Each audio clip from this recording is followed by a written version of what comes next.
20 2010 que je vais taper. Donc ici, je double-clique pour rentrer dedans et taper mon 2010 qui n'était pas tapé. Quand je vois que ma colonne est trop, je vais un petit peu zoomer pour être plus à l'aise pour vous montrer ce que je vois. Voilà, quand ma colonne est un petit peu trop grande, enfin petite pour ce que je veux taper, je n'oublie pas de double-cliquer sur la zone. Bon, ça m'étonne un peu qu'elle soit si large. Ce n'est pas comme dans Excel où il se serait vraiment ajusté à la taille. Bon, c'est bizarre. Alors ici, on peut toujours tenter sa chance. Oui, ça fonctionne. Donc c'est pas mal. Donc les séries alphanumériques, quand il repère un texte et un nombre à droite du texte, il va vraiment faire exactement ce qu'on veut. Donc question 1, question 2, question 3, ou ici vente 2010-2011, ça tombe bien.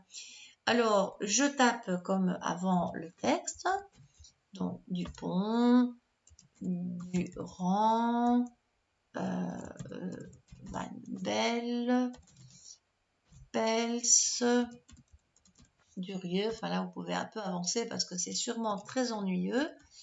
Henri, le total. Je laisse passer apparemment une ligne, moyenne, max et min. Donc ce sera le minimum de la valeur. Là, je vais faire en fait un petit peu comme j'avais conseillé. Je trouve que c'est assez pas mal de faire comme ça. Donc d'encoder, donc c'est intéressant de sélectionner la zone d'encodage au préalable. Avoir la zone de la cellule blanche, là, ça veut dire que si je tape, c'est là que ça va taper. Et là, il y a vraiment un écueil. Il y a un truc à bien se rappeler. Je vais taper toujours mes chiffres bruts. 3150. Vous ne commencez pas à aller mettre des points, des euros, des virgules. Ça sera plus tard dans le formatage. Donc, Enter, 1500, Enter, 1700, Enter, 1450. Là aussi, vous pouvez avancer. Je continue. Là, donc là, l'intérêt de faire ça, c'est que du coup, je vois bien que je suis arrivée à monter. Hein. Je risque pas de me tromper dans mon encodage, même en parlant comme ça. Sauf que je fais quand même attention de ne pas faire de faute. Voilà, donc 2043 et il y aura encore 2780. Voilà. Alors, le total, bon, je rappelle qu'il y avait la façon de faire d'insérer la somme, c'est tout simplement ceci. Donc, on clique sur la somme, c'est très simple et il va trouver la plupart du temps la bonne zone à vous proposer. Si ça n'était pas la bonne zone, on la sélectionnerait, on y reviendra. Enfin, a priori, je le montre maintenant. Bon, je signale que ça, ce ne serait évidemment pas bon. Hein, donc, on doit bien sûr garder ce qu'il a proposé. Mais si jamais, et ça illustre un problème classique, c'est que si vous êtes un peu distrait et que vous cliquez ailleurs, eh bien en fait, il ne va plus du tout faire la somme de ce que vous voulez. Donc ici, vous avez intérêt à faire bien attention à ce que vous faites et éventuellement resélectionner. Et si vous avez perdu un peu les pédales et vous faites Enter en paniquant, pas de problème. Il met 0 parce que tout compte fait, il a fait une somme d'une cellule vide, donc c'est normal. Rien ne vous empêche de supprimer à votre aise la mauvaise donnée et ensuite d'insérer la somme voulue. Donc, j'appuierai sur Enter ou je validerai dans Excel comme on veut. Là, normalement, il va recopier, si vous vous rappelez, très bien la formule. Hein, donc, l'intérêt, c'est que le somme B3, B8 va devenir tout naturellement somme C3, C8. Donc, ça va tout seul. La moyenne, si on se rappelle, c'est elle est insérée, donc elle est là-dedans. Et puis, c'est un peu casse-pied si on ne la trouve pas. Et je vais en profiter pour vous montrer une façon très simple de finalement s'affranchir de tous ces calculs. Voilà, donc ce sera de taper. Donc si on veut ne pas nécessairement avoir la fonction, l'insérer, on peut la taper soi-même. Alors, le gros intérêt de la chose, c'est que comme on connaît et qu'on va souvent travailler avec des fonctions, les mêmes fonctions, ça va être somme, ça va être moyenne, ça va être min, max, si, on verra ça un peu plus tard. Mais donc, ce sont des fonctions dont vous connaissez le nom. Donc, si vous connaissez le début du nom, ben, c'est très facile de cliquer sur moyenne, de voir qui s'est choisi. Je pense que dans Excel, il faut faire un double clic pour voir que ça s'est choisi. Mais bon, peu importe. Et là, on va sélectionner et ça va avoir de l'importance de comprendre qu'on doit terminer la zone et qu'on ne doit pas prendre le total. Je vais fermer là avec la parenthèse, parce qu'il faut une syntaxe à respecter. Je pense que dans certains cas, il accepte la parenthèse, enfin, il la met automatiquement. Je sais plus trop.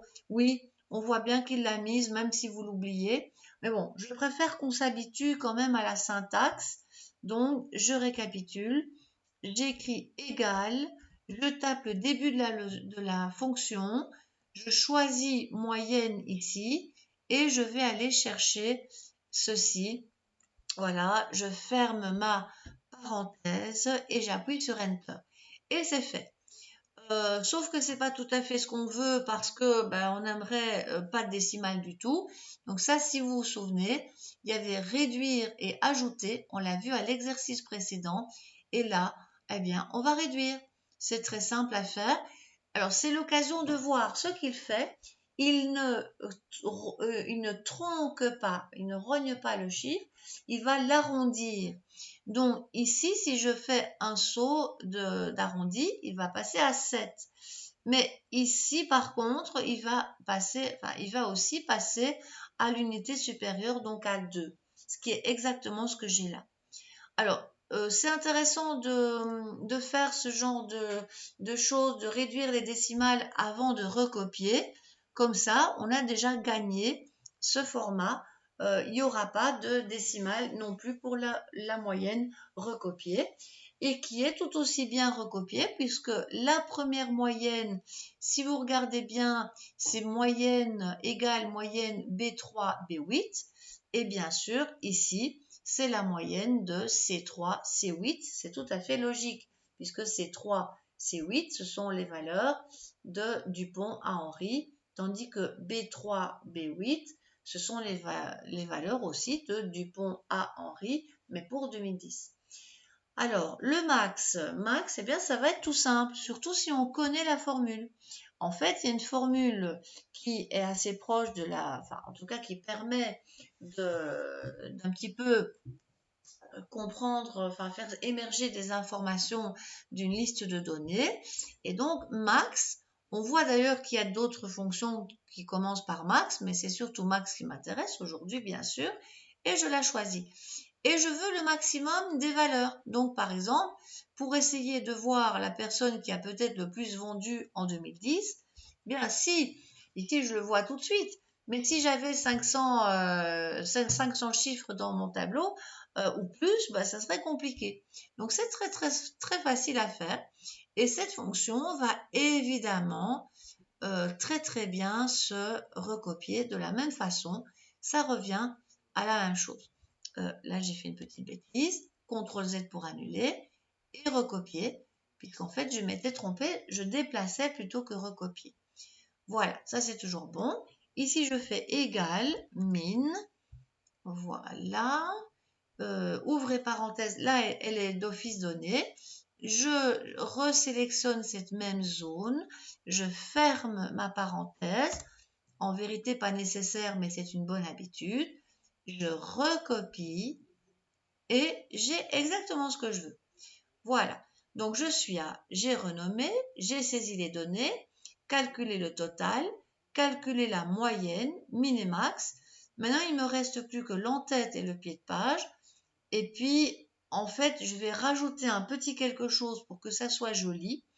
En fait, ici, on va s'arranger pour les mettre en orientation paysage et en pourcentage agrandi.